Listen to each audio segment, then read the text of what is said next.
Tapi Cina-Cina yang sudah masuk Islam, Ustadz, walahu alam bisawab. Ular tap ular.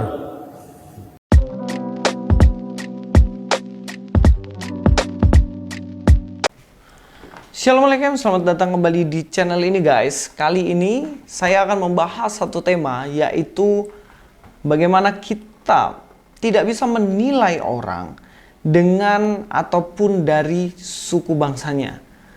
Bukan berarti ketika dia mungkin bukan asli suku atau keturunan dari Indonesia ini, kemudian dia tidak mencintai bangsa ini. Nggak bisa kita menilai seperti itu. Bahkan ada orang-orang yang mungkin bukan asli dari Indonesia ini, tapi dia lebih mencintai bangsa ini dibandingkan dengan kita. Nah, hal ini berbeda dengan apa yang diungkapkan oleh Pak Yahya Walloni. Pak Yahya Walloni mengatakan bahwa orang-orang yang membuat provokasi di bangsa ini adalah orang-orang Cina pelakunya. Dan bahkan dia mengatakan bahwa orang yang mualaf, kalau dia suku Cina pun, dia itu ular ya tetap ular gitu. Dia menyepelekan suku bangsa yang lain begitu Pak Yahya Walloni. Dan supaya kita lebih jelas lagi, kita dengar saja videonya. Jangan mau kita diadu domba oleh pihak asing. Sekarang kan sudah ketahuan yang bermain ini Cina.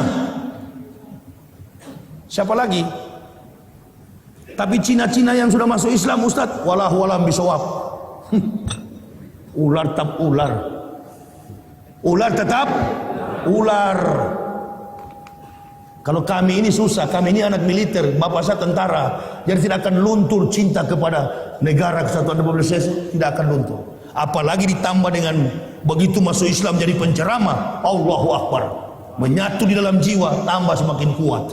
Tetap berjuang untuk Ustadz Yahya Walloni. Tetap semangat, jangan pernah kendor.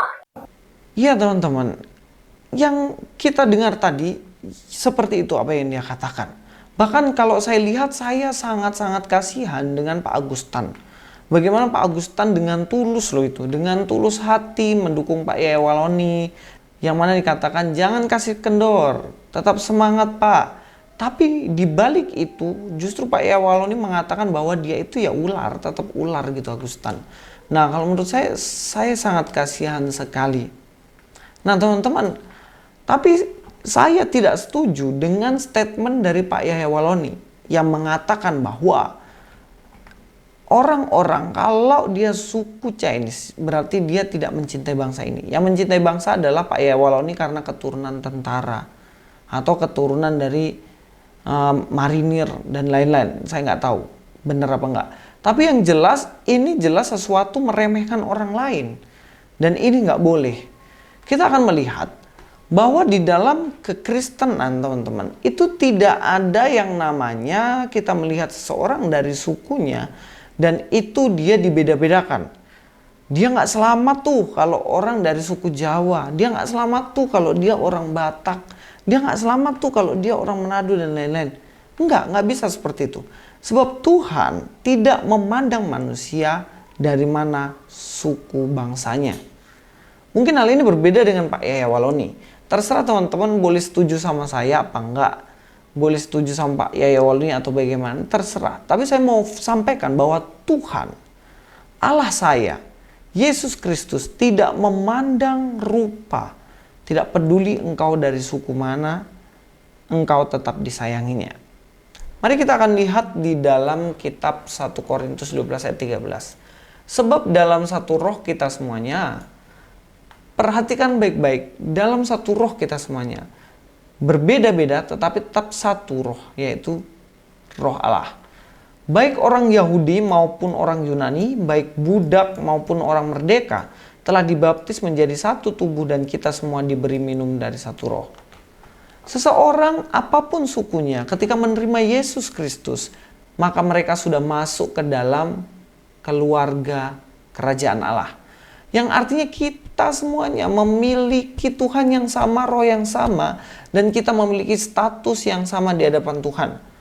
Walaupun mungkin kita adalah seorang budak, ataupun orang merdeka, orang miskin, orang kaya, suku Jawa, suku Dayak, mungkin juga suku Ambon dan lain-lain, kita semuanya sama di hadapan Tuhan.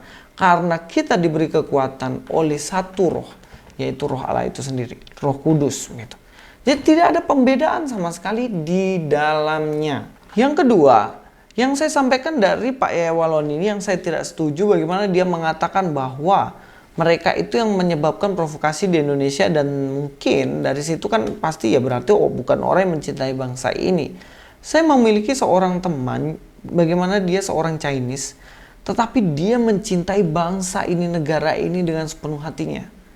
Saya melihat Pak Ahok juga gitu, sekalipun dia adalah mungkin dikatakan orang asing, anti asing dan lain-lain, tetapi dia mencintai bangsa ini dengan sungguh-sungguh. Saya lihat ketika jadi pemimpin dia membangun negara ini. Ketika jadi pemimpin dia tidak korupsi. Ya lebih baik itu daripada mereka yang ngakunya pribumi, yang ngakunya Indonesia murni, tetapi kerjaannya korupsi dan menghabiskan uang rakyat, tidak ada pembangunan sama sekali. Dan itu lebih parah lagi, iya kan? Nah, teman-teman, di dalam kitab Yeremia dikatakan, kita sebagai orang yang percaya, kita harus mengusahakan kesejahteraan bangsa kita, apapun suku kita, dari mana kita berasal, di mana kita menginjakkan kaki, maka disitulah kita harus menjunjung tinggi bangsa ini. Ayat yang ketujuh, usahakanlah kesejahteraan kota kemana kamu aku buang, dan berdoalah untuk itu kepada Tuhan, sebab kesejahteraannya adalah kesejahteraanmu. Kita diharuskan untuk mencintai bangsa ini, membuat bangsa ini sejahtera dengan apa yang kita miliki. Dengan skill yang kita miliki, kita bangun bangsa ini. Karena ketika kota ini sejahtera, ya tentunya kita juga sejahtera. Saya yakin teman-teman saya yang Chinese, mereka ketika di Indonesia, mereka mencintai Indonesia ini. Dan mereka sedang melakukan kesejahteraan kota juga. Nah, kita juga harus berusaha untuk hal yang sedemikian ini. Dan dari beberapa statement ini jelas apa yang disampaikan Pak Yaya Waloni itu adalah tidak benar.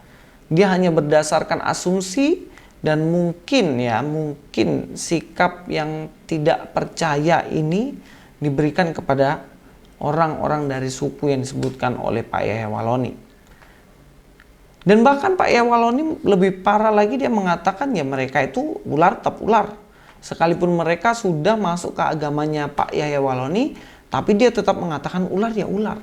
Nah, ini adalah sebuah perkataan kasar yang ingin mengatakan, kalau dia tahu konteks dalam Alkitab pun, dikatakan di dalam Alkitab tuh ular beludak.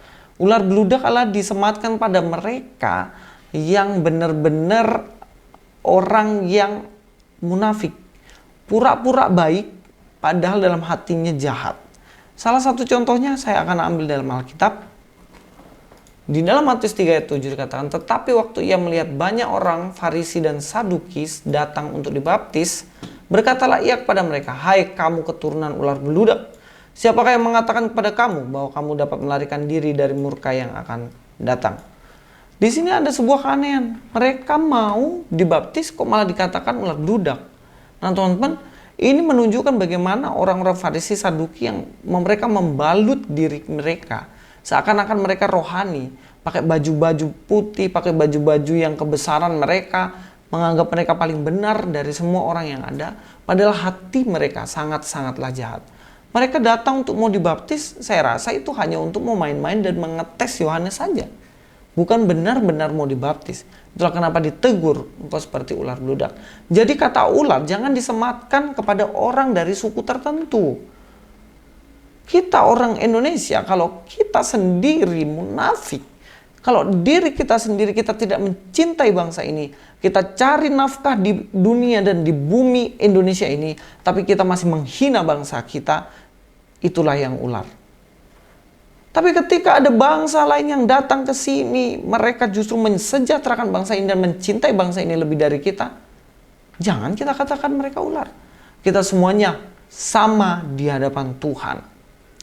Saya harap apa yang disampaikan oleh Pak Yaya Waloni kita dapat pahami dengan bijak, tidak kita telan mentah-mentah, dan mari kita saling mengasihi. Kita mengasihi orang-orang yang beda suku dengan kita, dan kita juga mengasihi bangsa ini. Sampai ketemu di video selanjutnya. Luis Prasetyo, God be with you all.